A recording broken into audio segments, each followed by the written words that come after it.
All right, in this lesson, we're going to talk about, quote, comparable sales. Everybody knows what a comp is and what comparables are, but how much do we really learn about that? When we're getting our license, we learn a little bit about that, but it's almost something we expect to learn, from our supervisors. We go through this process of getting our license. But today we're going to talk about what basically we're just going to do the very fundamentals here. We're going to talk about the 10 things that most appraisers, will at least consider when they're looking for comparable sales. And obviously there's more things to that. And of course, in a 2 or 3 hour class, you can't cover but so much of that information, and we have a different class for that. But we want to talk about, we're focusing on bias. Well, if you follow these steps and you look for these things in comparable sales, it kind of helps to eliminate bias, guys. These are the very fundamentals of a comparable sale. And if it's truly comparable, if that's what you're using in your report, then you're not going to have any bias. So it's not that difficult. And we all, we've all been over these a million times, and I know you see them, but the first thing we're going to look at is the sold price. And, if you're looking at, let's say the subject property is selling for $400,000. Well, you don't start searching for $200,000 sales, and you don't look for $1 million sales as comparable properties. You got to get a realistic price range in there. And then the next thing you're going to talk about is square footage, GLA. What is finished square footage? And in all of these categories, what are we going to do? We're going to compare apples to apples. As long as you compare apples to apples in every category, we got no bias, we got no problems. Appraiser quality is so much better. And of course, we'll go into detail, about each one of these things a little more. But the next thing is the site value. And one thing I always like to do, and we'll cover this in detail, but instead of using 3 different site location, size difference on there, I use one total adjustment for the site value of that property, which includes location and view and size. Unless there's something really unusual about the property, I'm coming up with a site value. Now, if you look at the assessor's valuation, and even if you look at AVMs, they most of the time, they don't have adjustments for those specific things. They just have a site value, which includes all these other things. Now, the next thing, or the next 2 things are so obvious, it's quality and condition. You can't really compare a property unless you know about those things, and back to the price. If you're comparing $1 million house, the quality of a $500,000 house is not going to be the same. It's just obvious stuff. And condition, if you go into a house and even though it was built in 1984, it's got a new roof, it's got new windows, a new HVAC system. All the floors have been replaced. It's got, a new kitchen, all new bathrooms. Everything has been replaced.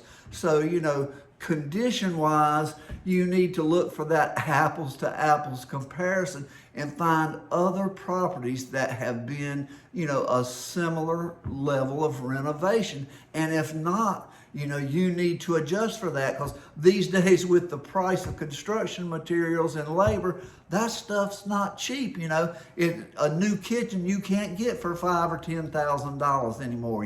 You got to consider that stuff, and it's easy to see most of the time in MLS. If you look at those properties that have been through the renovations, those people that have gone through that, they're not going to raise the price $5,000 because they know they just spent $50,000 on that kitchen. But, obviously it's all relative. There again, back to apples comparisons.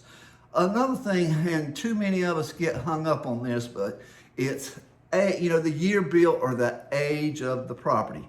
And I have one teacher that I love dearly, but they focus on and even advise people about making $1,000 a year adjustment.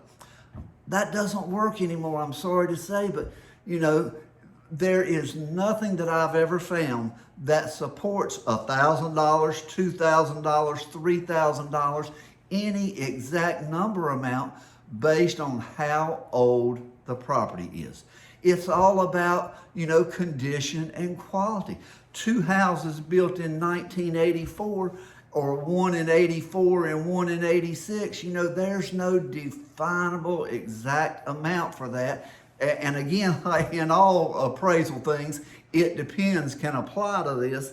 But there's a difference in what's been renovated, what hadn't, the roofs, the heating systems, the kitchen, the flooring, the bathrooms, there's so many things that change the condition of a property. All right, room counts or bed and bathroom counts. Now, most of the time, I try to consider that in the overall GLA or square footage count.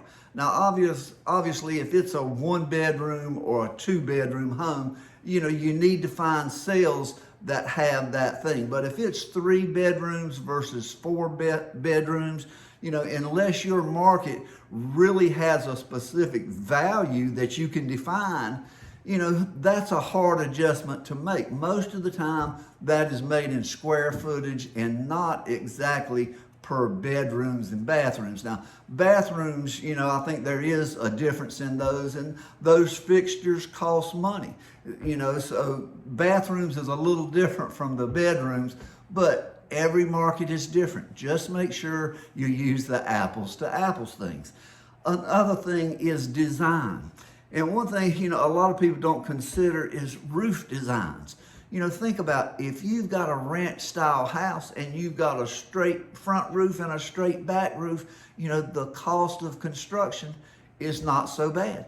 But if you got a 1.5 story house and you've got complex designs, those things, the difference in roof designs and how many angles and things there are, that's a huge difference, in the price of trusses and design, and the overall quality of that house is going to be different. And you need to take those things into consideration. And same thing, apples to apples, just like amenities. I have another, that teacher I love so dearly talks about decks and screen porches being anywhere from $1,000 to $5,000. Now, obviously, every market is different, and I understand that. But in my market, I can go into a deck or a covered porch, let's say, for instance. Now, one covered porch is about 10 by 12. It's got a roof over it, but it's a flat concrete, porch with steps going into the backyard. The next porch has a huge built-in fireplace with the TV above it, It's got a little waterfall in the corner. It has the wood ceiling up there with ceiling fans. It's way above, that porch costs like $40,000. So if I'm comparing that to another porch, that is not apples to apples. And it's hard to give that, $1,000 to $5,000. So you actually have to take them, one at a time and make sure that you're comparing things equally. And another thing that people often forget about, though, is days on the market. Now, if you've got a house that's sold in 1 day or 3 days or even a week, well, there's a pretty good chance that that house had a really good market appeal and it sold really fast, so somebody liked it. Whether there's limited inventory, whatever it is, there's some reason that that house sold so fast. If you've got another house, it might be very similar, but if that house took 320 days to sell, well, there's a problem there somewhere. If you've got the same limited inventory and it takes almost a year to sell that house, there's a reason why. And part of your job is finding out why it took so long. You know, you can't really compare those properties. They're not comparable, and you need to know why it took so long to sell that property. But days on the market, a lot of people forget about that one, and you just want to, you know, you're not focused on it. It's not at the top of the list, but you need to make sure that when you're comparing apples to apples, that you're using properties with similar days on the market. So we're going to go over all these individually, but just remember that our very basics of valuation, the most fundamental thing we do is selecting comparable sales. And when you do that, we have to remember not to use proximity. You know, it doesn't matter if it's within that 1 mile radius. We have to use comparability and comparing apples to apples. So let's get started.